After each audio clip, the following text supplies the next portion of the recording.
Hi, thanks for joining me for my 12 Days of Christmas series. I hope you've enjoyed it. Today's our last day. It is going to be a real treat. I have got some treats, pun intended, and I'm going to show you to make some little treat bags. I'm going to be doing some stamping, and what I'm going to do to make life easy, I've already got these bags ready made. Now these are just from Kmart. I think they were $2. I'll put some links below. These are what you would actually put your card making in, so I do actually have some of these for card making. I've got some bigger ones as well, but obviously I don't want the treat bags too big because it's going to take a lot of Maltesers to fill.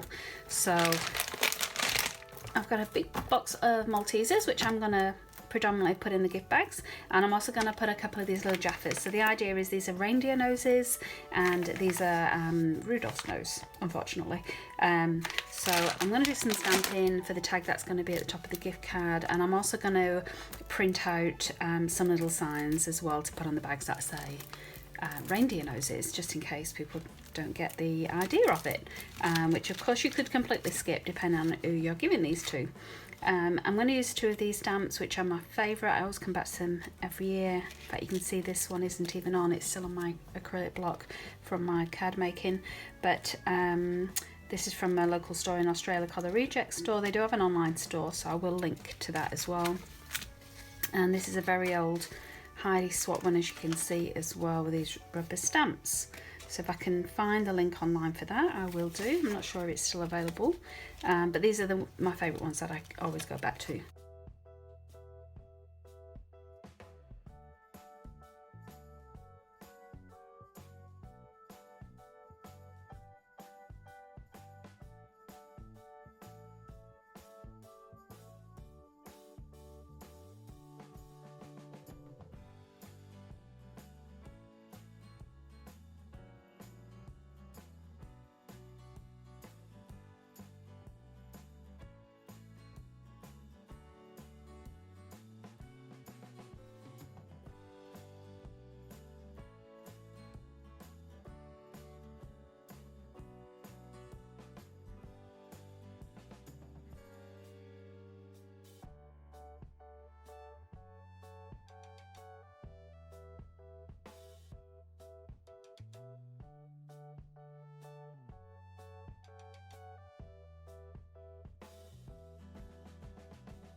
Now you've just seen me make one of these little treat bags. I just wanted to talk through some of the others that I made, and you can see now I have actually added on this vinyl from the Cricut machine, reindeer noses. You could of course print this off, fussy cut it out yourself if you've not got a die, and what I've done here is just use a combination of what I've stamped and also some die cuts with a little gold peg.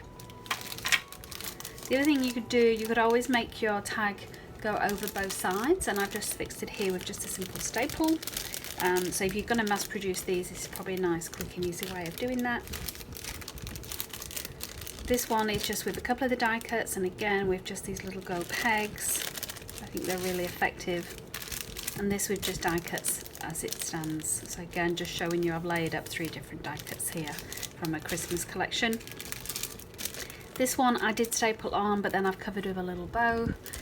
And lastly, again, a combination of what I'd stamped, but this time I'd stitch it on. So this is the one that you saw me do before I took it to the machine. So not the best colour to do it in black, so make sure you've got the right colour thread in your machine before you go. But those are my little treat bags. So I hope you enjoyed that. I hope you enjoyed my 12 Days of Christmas. I'm really glad that you joined me on the journey with it. and I hope you have an amazing Christmas and New Year. Stay safe, stay healthy, and have a great time, and I'll see you in the new year. Thanks for watching. Hey, thanks for watching. If you've got any comments about this video, please leave them below. I'd love to see them. And if you enjoyed this video, please give it a like. That way YouTube knows to recommend similar ones for you. And finally, if you'd like to see more from me, and I hope so, please subscribe by clicking the link below. I post new content every weekend.